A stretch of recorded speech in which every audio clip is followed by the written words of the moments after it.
The point of a sequel is to improve on what came before. Yep, that's me. You're probably wondering how I got here. Well... This looks like a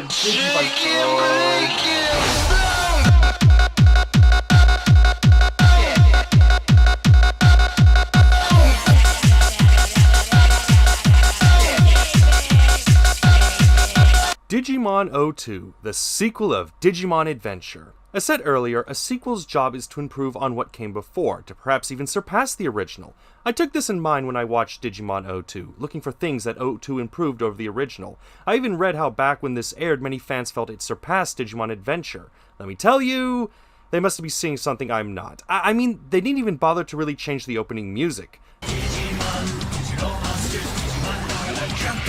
Not a good start at surpassing change, but an opening soundtrack an anime does not make. There are other things to consider, like the animation, characterization, storytelling, consistent world building, so on and so forth.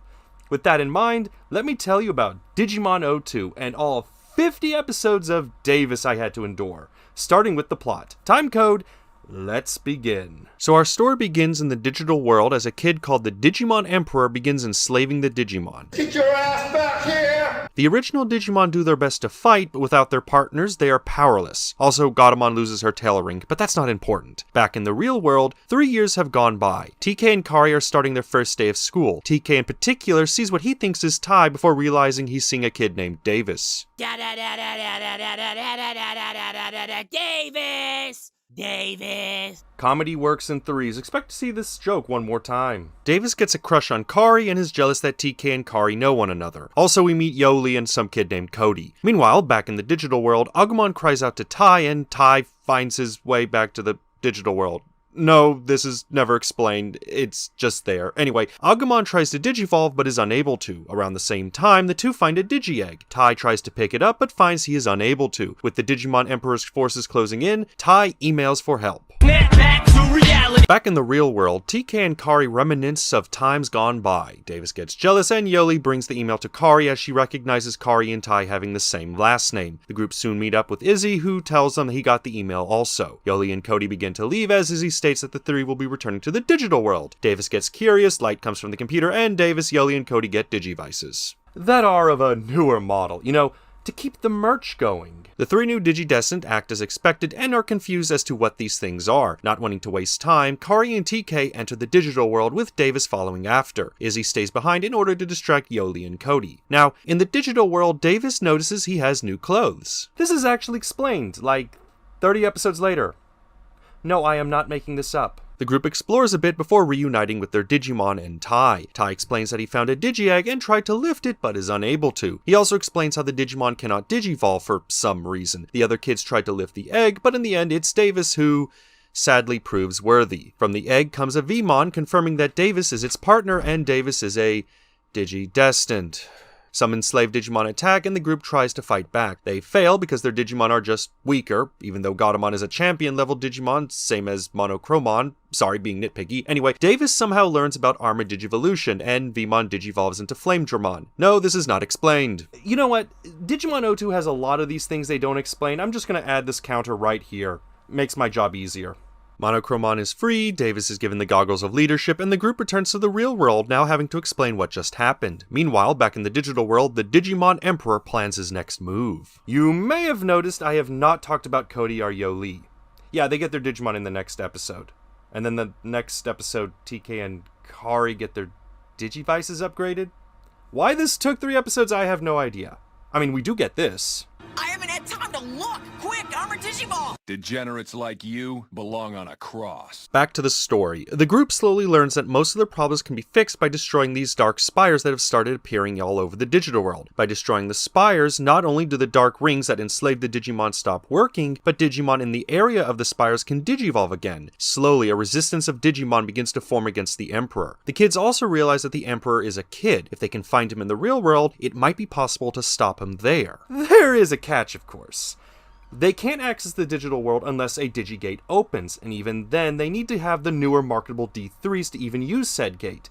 This is compounded by the fact that the older kids have other responsibilities. At most, they can cover for the new kids or act in a supporting role. But back to the Emperor. News starts coming in about this genius-level kid named Ken, who also happens to be quite athletically inclined. During a soccer match, Davis accidentally causes a scratch on Ken. When the Digidestined go to the digital world, Davis and the Emperor get in a fist fight. When the dust settles, Davis notices a wound on the Emperor that is the same that Ken had. Using his genius intellect, Davis deduces that Ken and the Emperor are one and the same. Unfortunately, this information proves to be quite mute as Ken runs away to the digital world, making it his new home. In addition to this, Ken captures Agumon with a dark ring, but gets frustrated when trying to digivolve Agumon. The result is an uncontrollable Skull Greymon. Quick, Ken, throw yourself into danger. It just might help Agumon digivolve correctly. Ken realizes that the problem lies in the dark rings, as they can't control ultimate level Digimon. Using his intellect, Ken creates the Dark Spirals. Before he can test it, however, Wormmon, his Digimon and punching bag, sets Agumon free due to the suffering Agumon is having. Ken kicks Wormmon, recaptures Agumon, and creates Dark Greymon. The kids realize that the best course of action is to realize they may have to kill Agumon for the greater good, though Davis disagrees, causing the group and Veemon having doubt in Davis. They find the Digi-Egg of Friendship, Davis realizes what friendship means, unlocks another marketable Digivolution, and Agumon is freed. The next couple of episodes are filler. Like, the Emperor doesn't even appear in these episodes.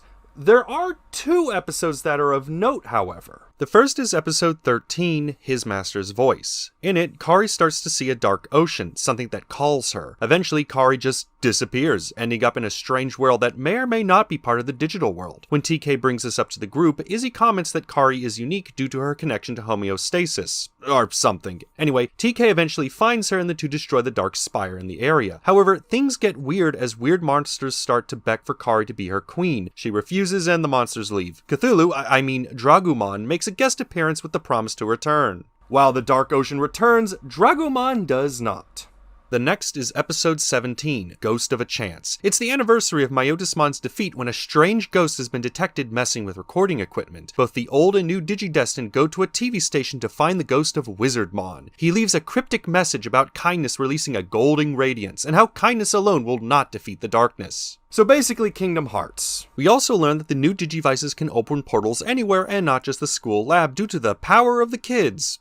Or something. Anyway, with the foreshadowing over, the plot returns to normal as the Digidestined decide enough is enough, and that the next trip into the digital world won't end until Ken is defeated. Early on, the group was able to track Ken through his building of the spires. With his base located, the young Digidestined enter the digital world while the older kids cover for them. Once inside, though, the kids are shocked to find that Ken's base is not where they last found it. Yoli gets angry, Hawkmon gets wounded, and Yoli stays behind to help Hawkmon. Oh, and Kari joins her. Yoli gets some words of confidence from Hawkmon, and the group learns that Ken's base can move. Meanwhile, the Digimon Emperor begins the creation of his ultimate Digimon. By taking the best parts of other Digimon, Ken hopes his abomination will cement his control over the digital world. However, he finds his creation lacks a certain touch of evil, so he decides to go to the Dark Whirlpool and collect data from Devimon to add to the monster known as Chimeramon. While this is happening, the group, sans Davis, board the base and begin freeing Digimon. TK sees Devimon, remembering how he almost lost Patamon, and gets livid that Ken would do something like this. TK confronts the Emperor.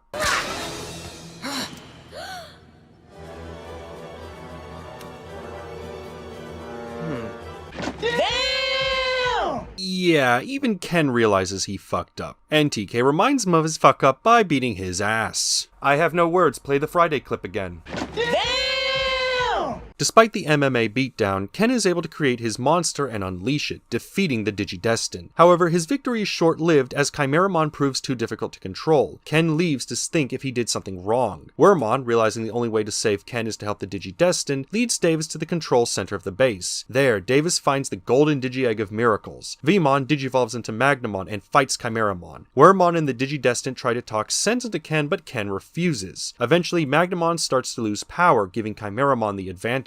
Wormmon begins to cheer for Magnamon, with Ken striking Wormmon. Wormmon sees that Ken is too far gone. He tells Ken that he's stuck with him despite everything because Ken was his friend, and hopes that one day his friend will return. Wormmon sacrifices himself so Magnamon can regain some power. The sacrifice proves enough, allowing Magnamon to destroy the abomination. With his loss complete, Ken begins to rage like the gamer he is, angry that the game cheated. While he begins planning on rebooting everything, the kids finally get it through to Ken that the digital world is a real living place device and that this is no game. With this revelation, Ken begins to have a mental breakdown at the revelation of what he has been doing. Stripping himself of his Emperor clothes, Ken returns to normal, seeking out Wormmon. In his dying moments, Wormmon is glad to see Ken regain his senses. The crest of kindness goes to Ken just before Wormmon dies. Ken then yells to the heavens that he has lost Wormmon just as he has lost his brother.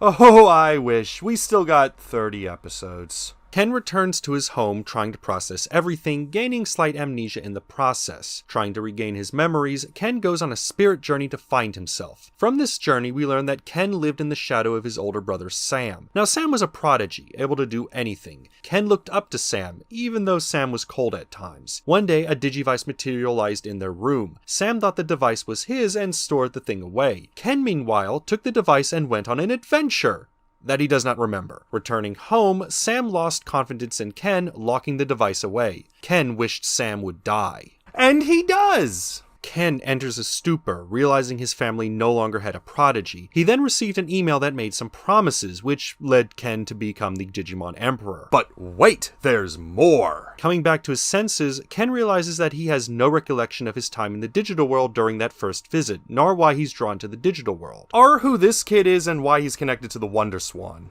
Ken soon remembers Wormmon and how an earlier sacrifice from Wormmon led to a dark spore infecting Ken. Also something about putting his Digivice into the Dark Sea. Or something. Long story short, Ken regains his identity, finds Wormmon, and returns home. Thank you. You took a little detour in getting there, but you kept your promise. What promise? Being kind and gentle. With the threat mostly gone, the Digidestined begin the long process of rebuilding the digital world and destroying the remaining spires. Ken, trying to make up for all he has done, does his own thing and assists in destruction of the spires, usually alone. About 4 episodes of filler. As the kids rebuild, they begin to wonder why the digital gates are still open, especially since the evil is defeated. Turns out, evil has not been defeated as this weird woman uses her hair to convert spires into Digimon. Thankfully, the kids learn of a new Digivolution called DNA Digivolution, when 2 Digimon combine to create a larger Digimon. Okay, so technically this isn't new because of Children's War Game, but whatever. We also learn why the older kids can't Digivolve their Digimon past Champion. So get this. At some point in the past, the kids returned to the digital world so they could sacrifice their crests to create a barrier to protect the digital world. Even though the crests were destroyed in Adventure and are more of a heart of the cards thing. Yes, I know I said I wasn't going to be nitpicky, but this is like one of the biggest plot holes this story has. So we're adding 5 to the count. Actually 6, because the older kids say they were not trying to hide this, even though this would have been very important information. So yeah, Davis and Ken have their Digimon combined into Paildramon, because Davis trusts Ken or something? The weird woman is later revealed to be the Digimon Arukenimon, who has some ulterior motive? She's also joined by Mummymon, who simps after her. The two drive around in a dune buggy. You serious? Eventually, Arukenimon gets the idea to create a Digimon from 100 spires. The end result summons Steve Bloom as Black War Greymon. However, Black War Greymon proves to be too much of Steve Bloom and just ignores Arukenimon's orders. Black War Greymon goes on a killing spree, proving to be too much for the Digidestined. The group tries to plan to stop War Greymon. Then, the Dark Ocean returns and Yoli and Kari partner up their Digimon to Digivolve. Or something. So Black War Greymon starts to have some self-reflecting and wonders if he has a heart. He gets in a lengthy one-sided debate with Agumon, then gets in pain when one of the Destiny Stones gets damaged. You know, the Destiny Stones! The stones that if destroyed would cause great destruction in the digital world? I mean, these are very important things to the lore, like, I can't believe you don't know about them since just this episode. The group tries to stop Black War Greymon and fail at every turn. As more of the stones get destroyed, the barrier between the digital and real world starts to fade, allowing Digimon to enter the real world. Also doesn't help that every time Black War Greymon destroys a stone, he gets stronger. To the point that he basically destroys all but one of the stones. Also, Cody and TK partner their Digimon to create... Yeah, I'm not pronouncing that. It's basically a Digimon based on an ancient artifact. It's also one of the dumbest designs in Digimon.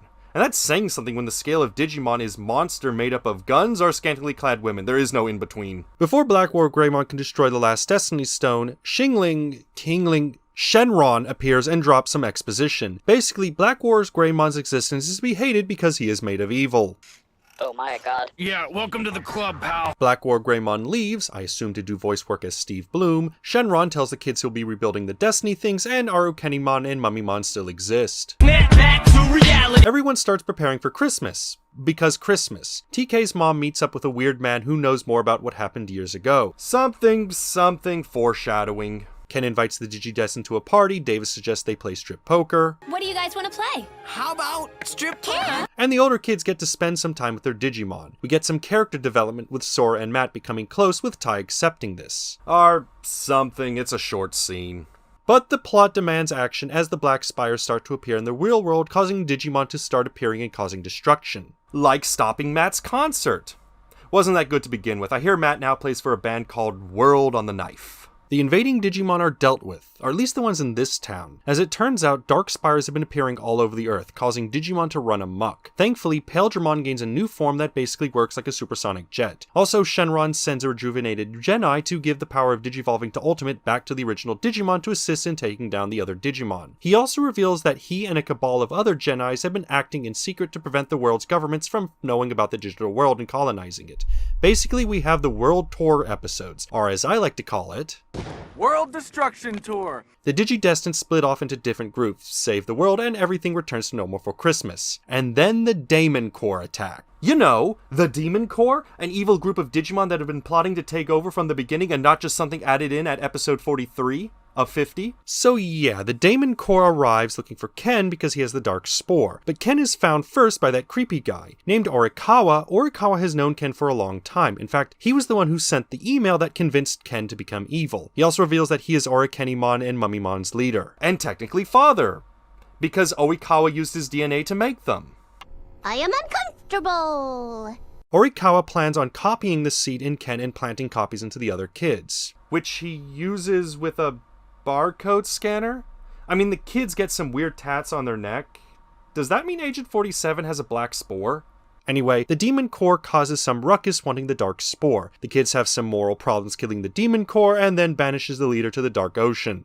You may think you've seen the last of me, but I will be back.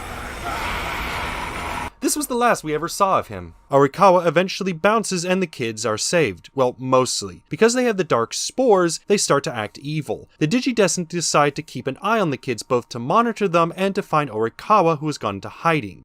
Hi, I'm Steve Bloom. When suddenly Black War Greymon returns, wondering again about his destiny. This time he begins asking the question on the nature of Arukenimon, Mummymon, and strangely Orikawa, noting that all four of them are a combination of the real world and digital world. The revelation that Orikawa is something more comes to a shock to the man, though he puts this aside for the time being and runs away from Steve Bloom. We also get some backstory on Orikawa. As it turns out, Orikawa and Cody's dad were close friends. In fact, Cody's dad was Orikawa's only friend. Cody's grandfather became concerned about the influence Orikawa had on Cody's dad and forbid the two from seeing each other. This hit Orikawa hard, especially when Cody's dad died. We also learned that both he and Cody's dad knew of something called the digital world. Excuse me, what? We also get a plot about one of the kids' Darkspore maturing. Something about the plant it creates being about depression or whatnot. Long story short, Black War Greymon dies, sacrificing himself and creating another barrier between the human and digital worlds. Which proves to be pointless as Orikawa finds another way to the digital world. Something about darkness or something. Let's just say he and the kids will themselves into the digital world. Except it's not the digital world, but some weird purgatory place, or the show calls it the Realm of Dreams. Don't know if I should do a Klonoa or Knights joke, so make your pick. So remember how I said back in my Digimon Adventure review how I liked Myotismon and wished O2 did not ruin that opinion? Well, guess what? Foreshadowing. So buckle up, kids, we have some BS writing. So apparently because Orikawa was sad at his friend's death, he was open to the spirit of Myotismon controlling him, promising to help Orikawa get to the digital world. Everything Orikawa did, from digitizing his DNA to create Arukenimon and Mummymon, to tempting Ken, to placing the dark spores in the children, was all a part of Myotismon's plan to return for, I guess, revenge? Anyway, Myotismon begins to absorb the dark spores from the kids, becoming Venomyotismon. We're just gonna call him Myotismon because, let's be real, we have like 3 more episodes of this. The Digidestined arrive and watch in horror as Myotismon kills Arukenimon and Mummymon, because Myotismon is a dick or something. The kids try and fight, but Myotismon proves to be too much, because though they're in the realm of dreams, Myotismon traps the kids in their deep, dark fantasies. We see how each of the kids live out their dreams, or in Ken's case his self-hatred. That is until the Digimon arrive to show the kids how this is not real and that they are different than this. All except Davis, because apparently his dream was to defeat Myotismon or something. How did you cheese reality, Davis? How? Oh, and get this, because they're in the realm of dreams, they can now access every Digivolution of the Digimon, except Magnavimon, Seraphmon, and Magnadramon. I guess they ran out of budget because of the movie. Myotismon retreats to the digital world, evening the odds, but not enough. Help arrives from an unexpected source, the kids that had the dark spores, by helping the lost children realizing their dreams, And that they're Digidestined as well. Myotismon weakens to the point that he's basically nothing. Paladramon blasts him and evil is vanquished. However, all is not well. Because of everything, the digital world is barren and needs time to heal. The group then notices Cody trying to help Oikawa. For the first time, Oikawa gets to see the digital world, and even gets a Digimon. Take that, Digimon Last Evolution! However, he is saddened at the state of the world, realizing his actions did this. So as a final act, he becomes butterflies, and that somehow saves the digital world? It's the last episode, so just roll with it! We then jump, I think 22 years in the future, where we learn about what happened to the Digidestined. TK became a writer, writing about his ventures in the digital world. It's basically a self-insert harem series on the same level as Twilight. It's garbage, but hey, Davis dies in this first appearance, so it evens out. Tai is a diplomat to the digital world, which is to say he checks the dark web for deep dark fantasies. Matt and Gabumon became the first human and Digimon on Mars, even though they only had to reach the moon. I assume Philip J. Fry II saved them. Digimon's The Martian must be epic. Sora and Biyomon became fashion designers. No idea where that came from. Mimi and Palmon are nutritionists. Again, no idea where this comes from. Izzy does computers, as expected. Cody is a defense attorney. He has beaten the likes of Saul Goodman and Phoenix Wright, though he constantly loses against Harvey Birdman. Joe is a Digimon doctor. Basically, he flunked out of medical school, but had enough credits to be a Digimon doctor. Ken is a detective. His claim to fame is finding the GTA 6 hacker. Yoli married Ken, had 3 kids, and is a homemaker. Not what I was expecting, but okay. Kari is a teacher who has to deal with Takato. And Davis runs a noodle cart. It pays the bills. The show ends with the kids of the Digidestined going out to explore and have fun in the digital world as Oikawa's spirit watches over everything. We also get a message about hope and whatnot, because of course we do. And that's Digimon 02. Well, I'm not going to say it's better than Adventure. I mean, it does some things better, but not really enough to be an upgrade over the original. I think my problem with the story is just how rushed everything feels by the end. The story starts off strong, what with the Digimon Emperor trying to rule the digital world. And to be fair, we get a good 22 episodes with this arc. But once that ends, things just go downhill, and fast. I like that they added in Orukenimon doing her thing with the Dark Spires, but then that gets quickly taken over with protecting the Destiny Stones, then the World Destruction Tour, then the Demon Core, and then the ending. Things constantly feel like they were added in at the last minute, often with no explanation. It feels like a college paper, where the start has this impressive opening, but as you read it, you quickly realize the quality begins to drop as the writer starts adding in random bullcrap as a means to make something of a paper. By the end, you are both shocked and amazed that they're even able to make a paper at all. What I think the writers should have done was work in all these ideas during the Digimon Emperor arc. Take the Demon Core, for instance. They just randomly appear and we're expected to accept that they have been a thing. I mean, yeah, Lady Devimon appeared in the earlier show, but for most of us, these are new characters. What I think they should have done was have the Demon Core appear earlier as a force against the Digimon Emperor. Maybe even have the Digidestined fight alongside the Demon Core on occasion, as both sides see Ken as the greater threat at the moment. Then, when Ken is defeated, reveal Arukenimon and Mummymon as villains, who both the Demon Core and the Digidestined wonder who they are fighting for. That way, by the end, you can make the Demon Core come off as recognizing what Oikawa is doing, and either have them try and hijack his plan, or even try and stop him by having them point out just how stupid his plan is. Another problem with the story is how they keep changing the rules of this universe. Like the first episode, they established that you need the new devices to enter the digital world, except Tai somehow got into the digital world with no explanation. Or how the Digidestined had to sacrifice their Digimon going to a higher level, except it's a nothing problem when Shenron gives that power back. Are the Destiny Stones. Seriously, these stones just appear and then get destroyed destroyed the episode they appear. We literally needed a lore jump just to know what these things are, and even then they have no bearing on the plot afterwards. There's no consistency past the Digimon Emperor arc. My brother described it best. This feels like a D&D campaign where the DM is fluctuating on how intense the encounters are, either too easy like the Demon Core, or balls to the wall hard like the Black War Bluemon arc. It feels disjointed and hacked together. Now, I will say the story does flow better. There's this feeling of the story moving from one beat to another like there's some unified vision. The Dark Spires, Destiny Stones, Dark Ocean, they all feel like they can work together. But the problem is that each of these story elements, with the exception of the Dark Spires, get no real time to shine. We're moving from one story to story, but you question how this is all connected.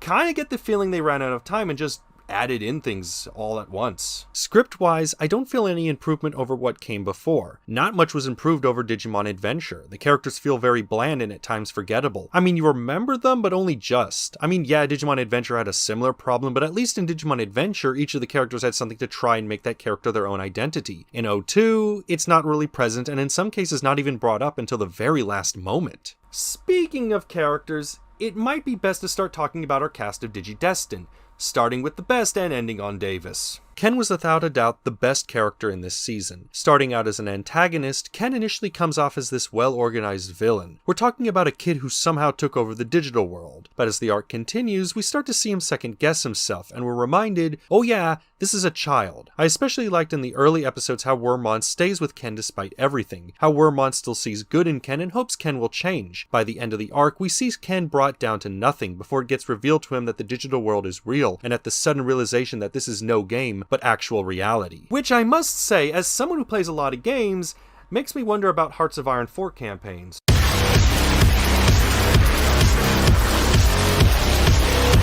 We see Ken shed his Emperor persona and have to literally refine himself. After the Emperor arc, Ken goes on a self-redemption crusade, trying to right his wrongs by himself. The story even goes as so far to show that even though his heart is in the right place, this is not the right thing to do, that he has to work with the other kids if he really wants to heal. My only real complaint with Ken is that we don't get much insight on him after his redemption. At most, he is used as exposition about the evil things he did as the Digimon Emperor. I'm also disappointed we don't get much on Wormmon after his redemption. Initially, he started as this scared servant until it's revealed he actually cares where Ken is going. Kinda missed that connection the two had. Next up is Yoli. What I liked about Yoli was how early on they established just how talented she was. She had knowledge of computers and understanding of cooking and was quick to come up with ideas. She felt like the most well-rounded and mature of the cast. My problem with Yoli was how much we just didn't know about her. We know early on that her family runs a store and that she helps out. For a time I wondered if her maturity was due to this, but in the end we also learn that she's the eldest child of her family and that she just wants to be loved. I never got this read from her at any point in the show, though I suppose I may not have been paying all attention. They also bring up how she is quick to jump to action and conclusions, a neat little quirk that I understand.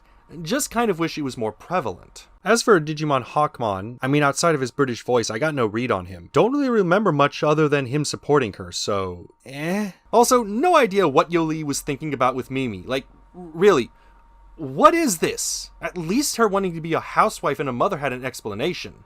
It was in an audio drama, but it's better than what weird thing this was. TK was an interesting case. Of the DigiDestined, TK has the most experience and insight of the digital world. He was the youngest of the original kids to watch his Digimon die before him, and was present during our war game. He's even the point of view character of the show, what with him being the writer, and yet he feels underutilized. TK doesn't comment about the digital world all that often, he rarely adds things to the conversation, and at times feels like a side character, which is odd when we do get glimpses at what TK can be. When we see TK fight Ken, we get this feeling that this is personal for TK, that he cannot believe someone would be so stupid to deal with the powers of darkness. Issue is that this only happens like twice in the show. I mean, Cody comments that TK has quite a temper and that he can't tell if happy TK or angry TK are the real TK, but given how rarely TK gets angry, it feels mute. I also don't like how TK isn't the leader. Again, he has the most experience of the active kids. He was present from episode 1 in Adventure, but we don't get any of that in O2 outside of his angry moments. Same with Patamon. Of the Digimon, he probably has had the most experience, but we get nothing. Kari was a waste. Now back in the original show, Kari came in late, so it was understandable why she wasn't given much writing-wise. But here, yeah, it's pretty much the same. The show does try to say that Kari is well-adjusted and thoughtful, but like, we never really see it. We also have the issue of Kari being the light. They imply she's something special because of it, but it never comes up in the story. They imply it with the Dark Ocean, but the connection feels forced. With Ken, it made sense. It was the start of him being evil. Kari, Dragomon wanted to mate with her? Shadows over Innsmouth, I guess? I will say Godumon has more of an impact, but it's so minute. They imply the ring on her tail is important, but this really is never brought up until the last episode. I mean, we have that connection with Myotismon, but again, last episode. Cody was there. If there was ever a boring and invisible character, it would be Cody. Even his design is just background character. You can literally replace him with Wonder Bread and the show would not change. I will say that they did try to lean into him being the youngest and how he was trying to be a good kid, but so bland. If he was a spice, he would be flour. There's also his connection with Oikawa, which is revealed at the end of the series. Also Armadillomon. He is a cowboy. I have nothing else to say. And then we have the main character himself, Davis. And oh boy, is this guy poorly written. Simply put, our resident gogglehead, the leader of the group, is an idiot who never seems to learn, constantly pining after Kari, constantly gets TK's name wrong, acts obnoxious practically all the time, and is more of a comic relief than a real leader. And yet somehow this goober is the reason Myotismon gets defeated. Every moment this guy is on screen, I wanted to see more of the other characters, any character. Davis has no interesting aspect about him. I literally cared more about his sister June, and the fact in the expanded media his sister's a Digidestin. Yeah, why can't she be a main character? Why do we have to have Davis? Now, to play devil's advocate, there may be a reason for Davis being Davis. What might have happened was that during the localization for Fox Kids, Davis was written to never learn anything on top of being part of a dub that was more comedic. I say this because even 40 episodes in, the show still throws shade at Davis. What's with you? Don't you guys watch the news on television? Sure, and sometimes we wish you were on TV so we could press the mute button. Do you know where Rockefeller Center is? Of course! Actually, I haven't got a clue. That's typical Davis. In other words, they were drafted. In order to combat the powers of darkness, they made 3 new Digivices and sent them to the new Digidestin. Okay, now you're talking about me, right? Hello, the world doesn't revolve around you. So yeah, there's a localization issue here. Then again, this is from the point of view of TK, so maybe TK is throwing shade at Davis. More into that in the production side of things later. For now, Davis feels wrong. Him being a leader makes no sense, especially with TK being present and the POV character. It feels like he was made to be the leader because we needed some hot-headed character. Or that Ty was giving pity to Davis seeing just what the kid was. Personally, Davis should have been the second in command, the Joey Wheeler to TK's Yugi, something me and my brother agreed on. Could even work with the ending, what with Davis' simplicity showing that he was the heart of the group, the guy that keeps everyone together. But a leader? No. Also, Vmon is just Digimon Davis. Now, as for the villains, well, it depends. We already went over Ken and how much I liked him during the Digimon Emperor arc. I want to say he should have been the main villain, but I recognize his redemption arc is important. Arukenimon and Mummymon are neat in concept, being almost independent agents doing the plans of someone higher up. My problem is how little they seem to actually do evil. They just appear and we're told that they're evil. Kind of underwhelming as villains. On the other hand, I do like the interactions that do have, implications aside. They have an almost Jesse and James vibe to them if Jesse and James were actually competent. Honestly, I think Arukenimon and Mummymon should have been researchers in the digital world. Humans not fully understanding their actions in this realm, adding justification to Genii trying to keep the digital world secret. Maybe even bring in the two turning themselves partially into Digimon to add to Black War Greymon's comment on them. As is, kind of underwhelming. And then the Steve Blum man himself, Black War Greymon. Yeah, he wasn't that interesting as a villain. Get where they were going with him, the whole nature versus nurture kind of thing? Question about him wondering what his purpose is and the like. Thing is, this is only really present early on, and then he just wants to fight. My problem with Black War Greymon is just how overpowering he is. The guy destroys the Destiny Stones every time he finds them. It ruins any character growth for Black War Greymon and removes any real information on the stones. I do like how in the end he puts 2 and 2 together on Oikawa's nature, and how he's willing to sacrifice himself to protect Godie's grandpa and save the digital world. The problem is that this sacrifice becomes mute when Oikawa finds another way in. Okay character, but feels out of place. And speaking of Oikawa needed more screen time. He appears right at the end, we get little to no backstory, and then he dies. Again, get what they were going for, grief caused him to do what he did. He has parallels with Ken, what with the two dealing with loss, but the guy appears so late in the story that he just comes off as a generic bad guy. Sure, he sacrifices himself, but given what we see in Tri and Last Evolution, it was pointless. Much like Malomyotismon. Seriously, why? The guy appears right at the tail end of the story, and we're expected to believe he orchestrated everything? Sure, there is foreshadowing with Wizardmon, but that's like the only time. We needed more build-up, see his influence on events, have characters talk about him. As is, Digimon 02 turned my favorite villain from the original series into Armageddonmon. One of my least favorite characters from the last season. Honestly, if you're going to add a villain return, it might as well be the king himself, Edamon. At least he has a history of returning. Would have made it funny to learn that he was behind all of this. As for the rest of the cast, there's not much to say. The original kids are present, usually to impart some lessons to the new kids. The exception is Izzy, who becomes mission support for the group. I like this change of pace for the character. It fits him. I do want to bring up at this point the love triangle between Tai, Sora, and Matt. It's a thing, but barely present. Would have preferred if we got more scenes about it, but this is the new kids' adventure. Besides, we have Tri.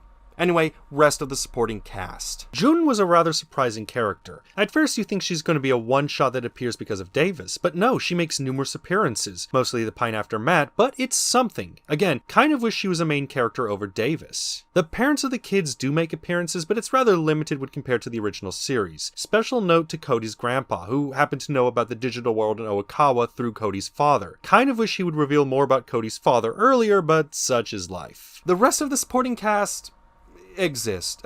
Jedi makes an appearance, but it's kind of pointless. The other country kids are interesting in concept, but I kind of wish we saw more of them earlier. Kirana and Sonia, Yuri. Yoli, Sora, Bioman, Hawkman. Ugh, this is hopeless. Why didn't the others have this problem? I will say one surprise I do have is the lack of the Digimon from the original series. Andromon makes an appearance, which implies the others are alive, and Leomon does make a cameo appearance, and lives. But I do feel like we're missing out on a connection to the past like Ogremon. All in all, we have a lot of good ideas and initial concept of characters, but poor execution and timing. Presentation-wise, 02 tones down some of the splendor of the digital world. The digital world feels less like an untamed wilderness and more like a soundstage that the crew changes out every now and then. Not necessarily a bad direction, especially since the kids this time around have a way home and are not stuck in the digital world. The splendor's not there, but it fits the current situation of the kids. Unfortunately, this also applies to the real world, which I get. The real world is, well, real, but considering the World Destruction Tour has the same feel as the digital world, I think something was done wrong. Animation-wise, the show is passable. It's about the same quality as the original show, reused animations and all. Though bringing that up, the Digivolutions. So much of the runtime in each episode is showing each individual Digimon digivolving. I am not joking when I say I fast-forwarded through those scenes. Why they just could not have all the Digivolutions at the same time, I have no idea. It gets annoying real quick. Also, somehow the 3D they use feels cheap. I get it, early CGI and whatnot, but at least make it aesthetically pleasing.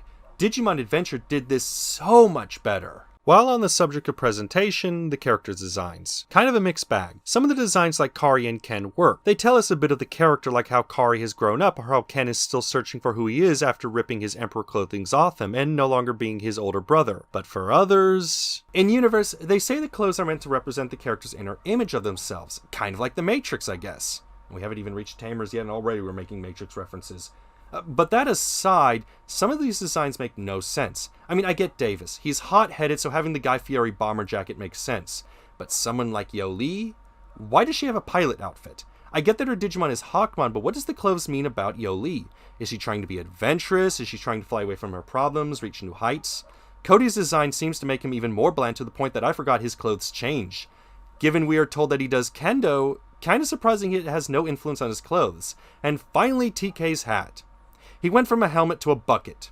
Yeah, I know it's a sun hat or boonie hat or giggle hat if you're from Australia, but let's be real here. This is a bucket. Are the Digimon designs. They mostly work and I have no real complaint, until you get to the DNA Digivolutions. I get you have to combine elements from two Digimon, so it's understandable why the designs look off. But then you have this thing. Like, how did a flying pig and an armadillo make a religious clay pot thing? I get that Patamon becomes an angel and Armadillomon is Earth, but like, could you do something less Ancient Aliens-esque? Now, for the audio aspect of presentation, Digimon 02 was pretty good, especially when it came to the music. The tracks used are pretty much the same from the movie, or more accurately, the movie uses the show's soundtrack.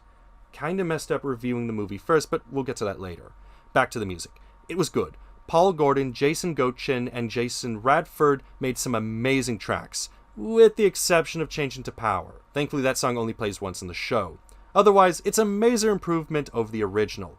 Same can't be said about the voice acting. Again, we have a situation of the voices not really being all that memorable, Steve Blum aside. So let's begin with the new cast and work our way down. Derek Stephen Prince as Ken is the MVP this season. He does a good job showing Ken as a villain during the Emperor arc before mellowing out after his redemption. Same with Paul St. Peter as Wormmon. Like the nervous energy he brought to the character. Brian Donovan as Davis perfectly encapsulated the personality of Davis, making the character a loudmouth. Perfect fit. Playing Vemon is Derek Stephen Prince. Not as good in my opinion. He feels like he has a head cold. Kind of weak play compared to Ken. Tiffany Kristen played Yoli and was okay. She brought this element of energy to the character, but otherwise not really all that noteworthy. It's distinct, but I don't know why. Neil Kaplan as Hawkmon, however, the character has a Native American look to him, but speaks with a British accent.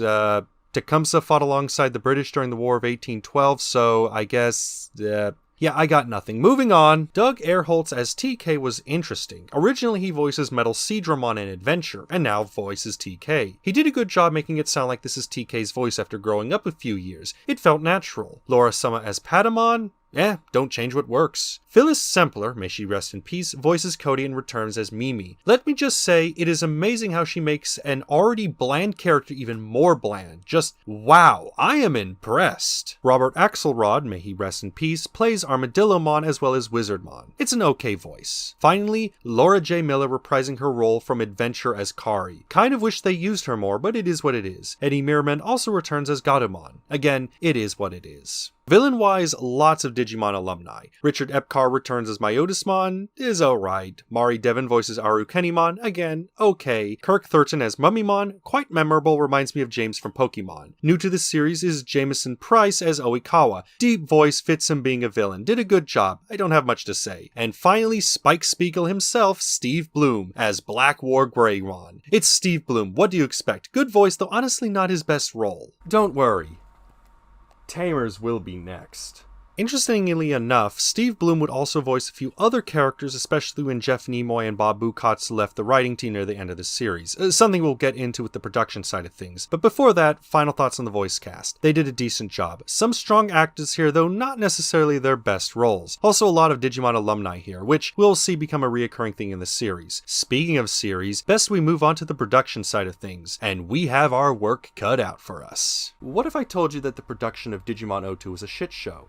How one of the creators did not want to make a sequel of Digimon, that the production staff was at odds with itself, constantly adding in things to the plot, how Toei placed mandates on the story to be more comedic, that Davis could not grow as a character, that in response, the crew led by Chiaki Kanaka threatened to leave if more freedoms were not granted to them, that the relationships at the end of the series were pulled from a hat.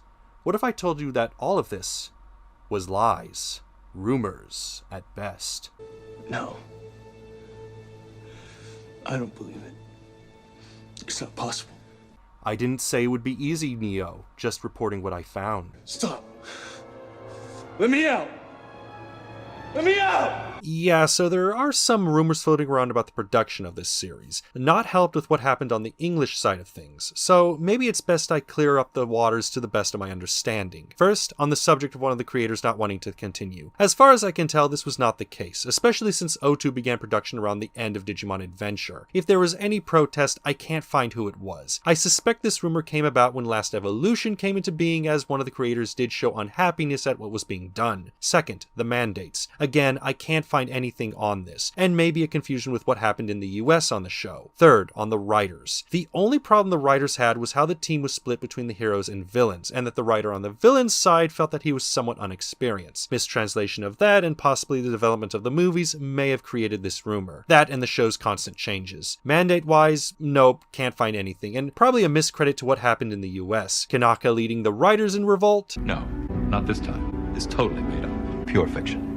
It's fiction. Yeah, Kanaka was only present for one episode as a guest director, and even then, that episode may have been intended for Digimon Adventure, and possibly a few other episodes. Again, production happened at the same time as Digimon Adventure, so overlap and whatnot. The higher-ups seem to have given the team a lot of freedom. The rumors present might be explained due to Tamers being different in tone and what happened in the US side of things. As for relationships, those were already decided early on in the development, except for Ken and Yoli. Apparently the actors worked well together. Though in this case, the rumor may have came about because of a slight, and I do mean slight, disagreement on the love triangle of Matt, Tai, and Sora.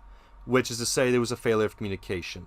Other than that, the fans being unhappy with the ending. Point I'm trying to say is that on the Japanese side of things, the production went smoothly. The only weird thing I found was that there was plans to continue the show towards a third season, the idea being that invaders from outside of the galaxy coming in. I can only assume Nikolai Malthus and Clan Jade Falcon would be involved. Jokes aside, this is why Matt is an astronaut. It's a holdover from this idea. Other than this, no real big issues or revelations. Nothing. I mean, there was that leak, but we'll get to that in the end. If you need my sources, I'll post in the description a blog I read up on that had some of the interviews. Now across the pond, however, oh boy. So like before, O2 was dubbed by Saban for Fox Kids. Apparently the producers of O2 wanted more jokes on the show, which is probably why Davis is Davis. Also, they on occasion added references to the movie, because of course they did. These edits, along with paid negotiations and the movie, resulted in Jeff Nimoy and Bob Buchholz to leave the writing team. From what I can tell, the producers eased up, allowing the remaining team to be closer to the original script, but by then the damage was already done. Not helping was that Jeff Nimoy did some of the voices required Steve Blum to fill in for him. But wait, there's more. Two interesting things popped up during the production, on both sides of the Pacific. The first was the rise of the internet, specifically file-sharing sites. Now, back in the day, if you wanted to watch anime, your options included either hoping said anime getting a release in the US, or going to conventions, maybe finding a VHS copy of a fan dub of the anime. Original VHS copies were possible, but usually only in Japanese. But with the rise of the internet, pirating these shows became a lot easier. And that's exactly what happened with O2. Translated recordings of the Japanese original soon appeared on the web for any and all to see, and because Japan got to see the show first, copies of the ending of the anime soon leaked online. There was quite a lot of discourse over the ending and how it ruined the show and certain ships of the characters, as well as how characters ended up. If you want more information about this, Silver Quill talked about it in his commentary the leak MLP had that happened. But now we have to talk about the elephant in the room, the big thing that happened. And no, I am not talking about Disney buying out Saban. I'm talking about 9/11. Okay, so 9/11 did a lot to pop culture. I mean, how couldn't it? It's not something you ignore. And surprisingly, Digimon was affected. While Digimon O2 did finish its initial airing prior to 9/11, reruns had to be edited. From what I have read, most of these edits entailed the removal of missiles flying towards the Black Spires or Black Spires being destroyed. Understandable changes, but what was interesting was what happened in Japan. So, one thing you see happen with these shows are the creation of audio dramas. These are usually supplemental material that adds to the story. Usually these things are only released in Japan and rarely get translated. Digimon Adventure and O2 had some audio dramas released, which we'll go over briefly in the legacy part of the review, but one in particular is of note. In 2003, the audio drama Digimon Adventure Original Story Half Year Break was released. The idea for the CD was to bridge the gap between the two shows, while also fixing some plot holes, mostly. Again, legacy part of the video. The part of the CD we are interested in is the part referred to as September 2001 Mimi Tachikawa, Video Mail. By that name alone, you are probably thinking it's about Mimi talking how 9/11 happened and how America has changed. Oh, it's more than that. So, according to this audio drama, Mimi was present during the 9/11 terrorist attacks. Mimi, as in this Mimi, was present during 9/11. Now to be fair, Mimi does help out saving people. Well, she and the other Digidestined. Also some Digimon are present. Weird plot hole, but okay. Before ending with her serving food to the survivors. This is canon, meaning Mimi joins a list of fictional characters present at 9/11 like Dr. Doom and Captain America. And with that, I think it's best I change the subject. So the legacy of O2 is a bit weird. At the time of release, Digimon O2 was well received. According to the Nielsen ratings, it was one of Fox Kids' most popular shows, helping the channel beat out ABC, Kids WB, and Nickelodeon. As said earlier, many fans did consider the show to be better than the original. It had the movie and audio dramas. Though, as stated in my review of the movie, the audio drama presents some weird canon problems in the case of Willis. There was also the Wonder Swan games, though I should note the canonicity of these games are weird. So, remember how Ken went to the digital world? Yeah, there was a brief cameo from the main character of the games, Rio. He also appears in the movie briefly. We'll go more in depth of Rio in the Tamers review. Just know that the Wonder Swan games create some weird storytelling problems with Digimon.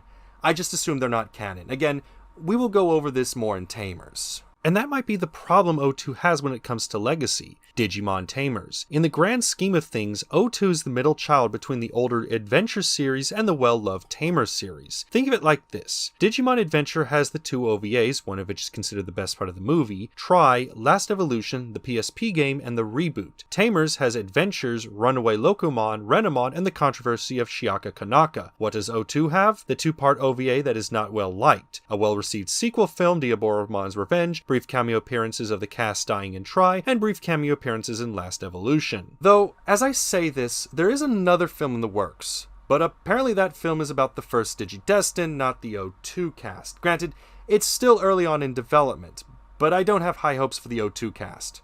But I could be wrong. What I'm saying is that O2 is in a weird situation. It's standing in the shadow of two giants, and while it did well in its time and did get reruns on later channels, I don't think it can live up to the original or Tamers. With that being said, what is my final opinion of O2? Digimon O2 is decent, but not that great. It does do some things better than Adventure, but fails in other areas. The story feels rushed, the characters are and the writing feels subpar. Even taking into account with what went behind the scenes, and honestly, I don't know how I would feel about the Japanese version. Maybe it's better, maybe, but for the English dub, it feels like a side grade when compared to the original. I would not say it's better overall. Decent, but not better.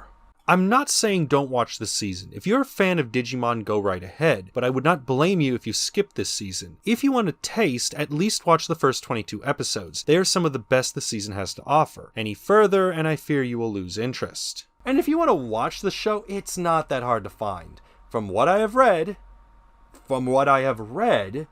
the Japanese version is on Funimation, though information on the English version is lacking. At the very least, there is the DVDs.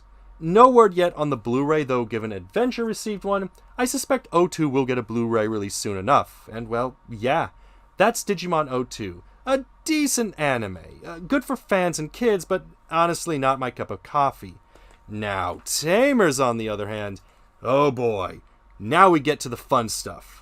Why do I feel like I'm missing stuff? Oh no, comedy works in threes. Davis! Davis! Davis! Davis! Davis! Davis!